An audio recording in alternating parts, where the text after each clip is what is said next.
Hello, YouTube, Internet, world. Welcome back to another episode of Dime Store Cinema. Today, we're going to talk about Alien Covenant, and Prometheus, and aliens, and Alien, and how there's now this universe that's created that doesn't fit together.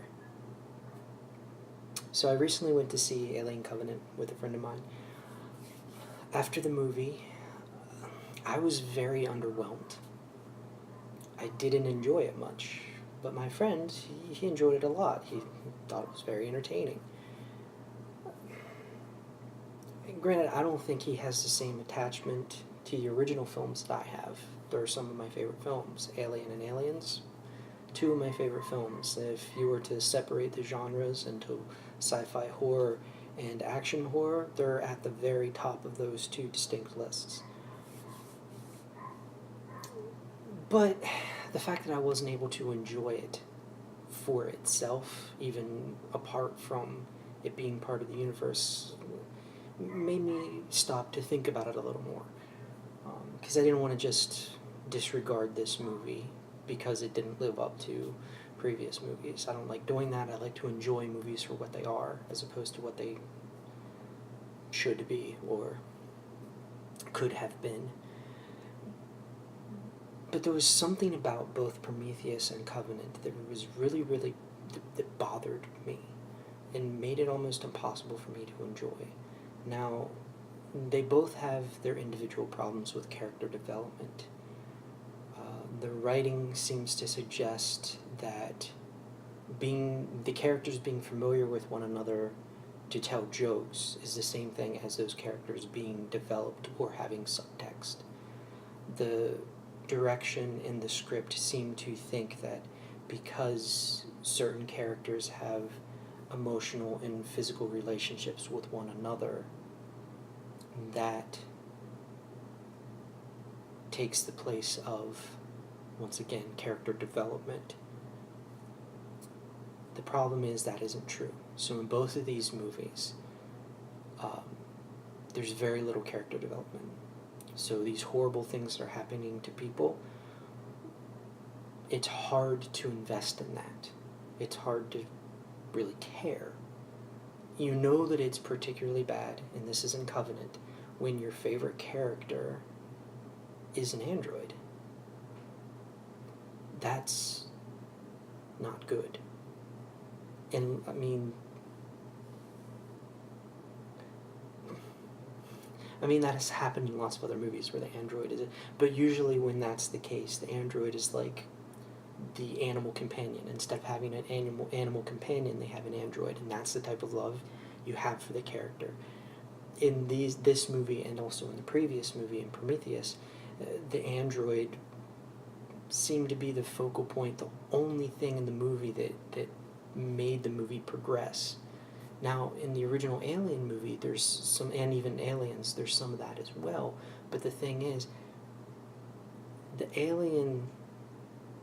Alien, there's that little bit of subtext in it with the alien causing some of the stuff. But the story and the through line and all of the characters were interesting as well. It didn't rest on the android's performance. He was just a single piece in the whole. In Prometheus, and more so in Covenant, the android is the focal point and is the fulcrum by which all occurrences happen. The inciting incident is all based on this one character who is, for all intents and purposes, boring because he has no relatable experience. Not to spoil anything, but Fassbender plays two characters in this. He plays the android from Prometheus, and then also the android from Covenant. It's two different characters in this movie. So for the first half of the movie, you're focal point, or at least it's not even the intended focal point, but the focal point by default, because all the other characters are so boring, is this android who doesn't experience human emotion, who can't experience human emotion. So therefore you're very detached, left with no one to connect with. Even the people you're supposed to be connecting with, you're not, because they're not written well, and they don't have subtext, and there's no substance. And then for the second half of the movie, you have the android from Prometheus, who has self-discovered, has become aware, who has become aware of emotion, and has become self-aware. But he's the villain, not to be, once again, spoilers, and his emotions are so detached from human emotion that once again you can't connect with him either. So you're left with no one to follow, no one to care about. So that's the basic level of problem that I had with this movie. Despite the action, despite the thrills, despite the gore, all of that stuff, none of it matters because I don't care about any of the characters. It's the same problem that so many of the horror films that are being made these days has. But the deeper problem that I have, and the one that I can't get over no matter how much I try, is that thematically, psychologically, and philosophically, the types of stories don't line up. The universe is disjointed. In the first two Alien movies, and I'm skipping the third and fourth Alien movie and then the AVP movies, because those are when studio involvement got their hands and everything, and it ceased to be a deep and meaningful movie and became just corporate money grabs. So in the first two Alien movies, we're presented with a very Freudian psychosexual storyline.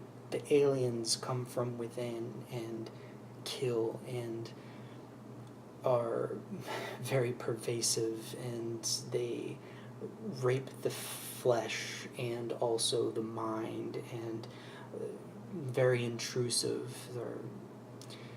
They're meant to be metaphorically something that is both sensually or sensually, however you want to say it, dealing with the senses, very horrifying, but then also thematically horrifying.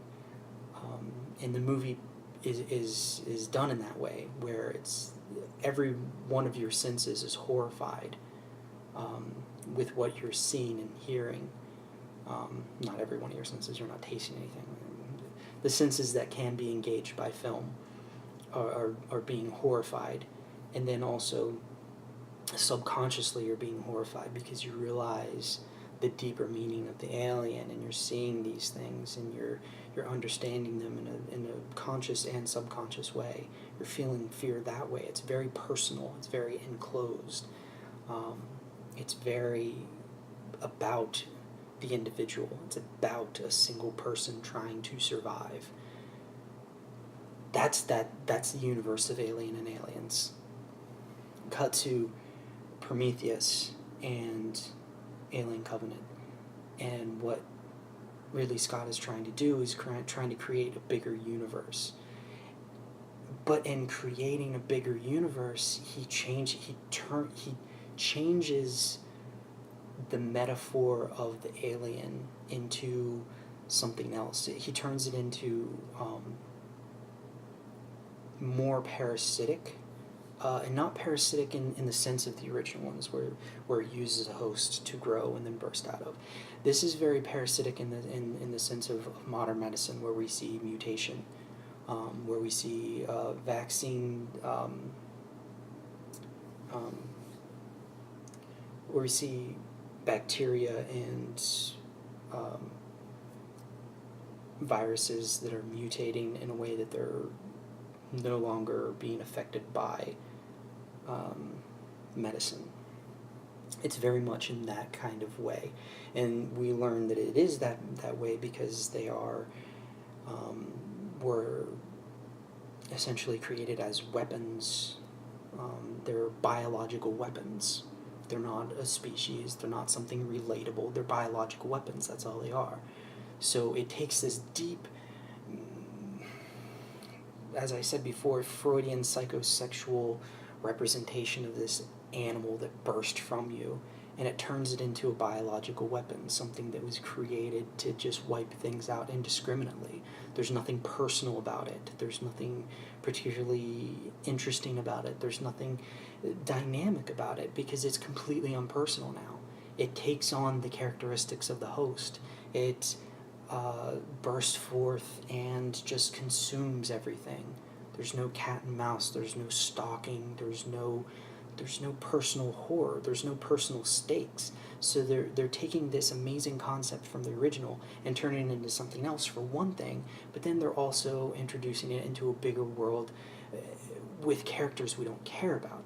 See, Aliens kind of did this too, and it turned it in from one alien into many aliens, but it still kept that singular focus. It still kept that notion of what the aliens are. It just increased it. It turned this very personal story from Alien into almost a post-apocalyptic feeling where there's no hope and it's just a bunch of them. It's the same feeling you feel when you watch a really good post-apocalyptic movie where all hope is gone, everything is destroyed, and all you're doing is trying to survive. So that's that universe, and that's an amazing universe. But then with the new ones, Prometheus and Covenant, that's all gone now. We're looking at biological weapons. That's all they are. There's nothing personal about it.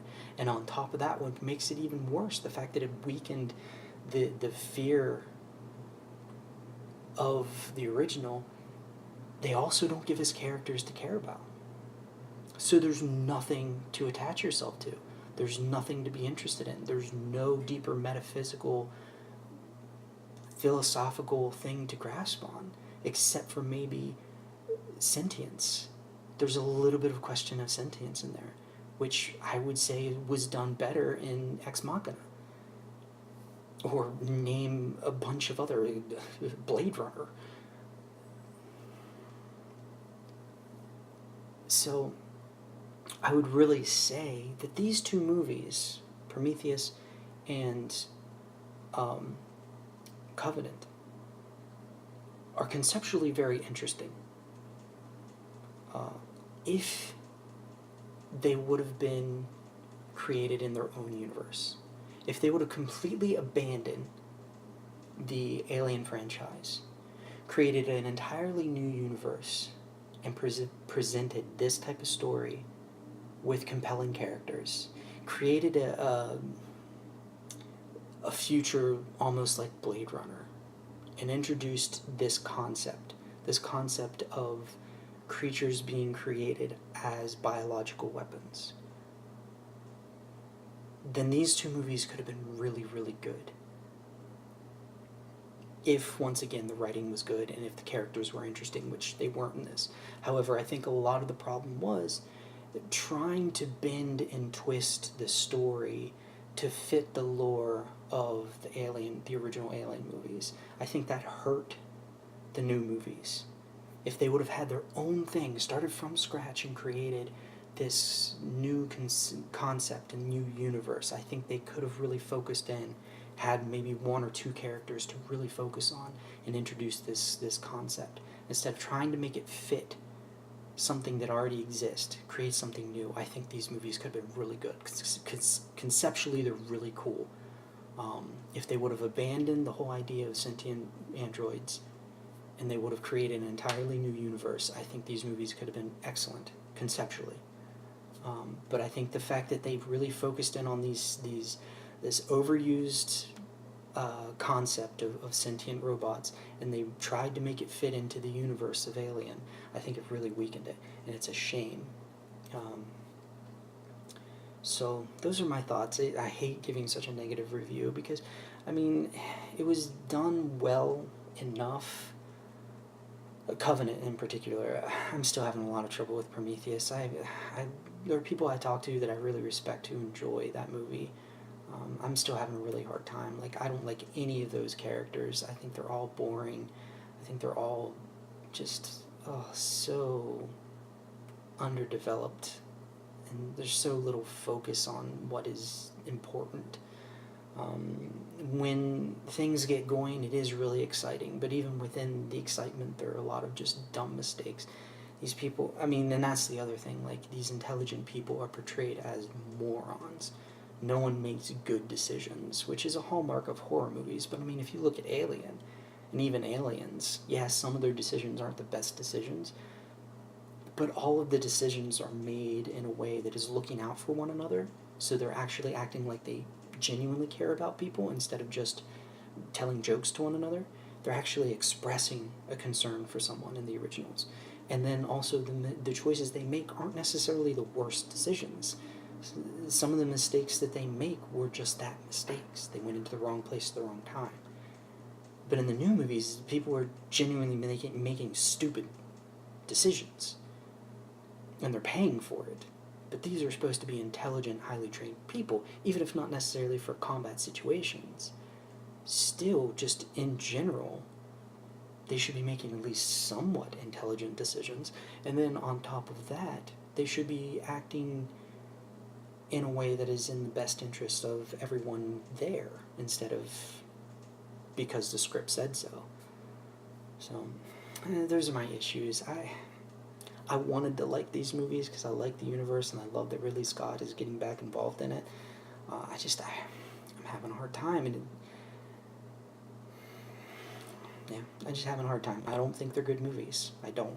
Despite the many conversations I've had with people trying to tell me otherwise, I genuinely don't think they're good. They look good. Visually, they're spectacular, but they're garbage movies. As a whole, they're terrible stories. Boring characters. They're not good. I'm sorry. So my advice: just watch Alien, Alien 2, or Alien and Aliens. Enjoy them for what they are. I watch them at least once every year. Like I said, they're some of my favorite films. And these new additions to the universe, I think, are just weakening the universe instead of helping it. So watch them once just to say that you have, and then just, like I said, watch on repeat the first two, because they're genuinely good stories. Thank you for watching another episode of Dime Store Cinema. I hope to see you back next time.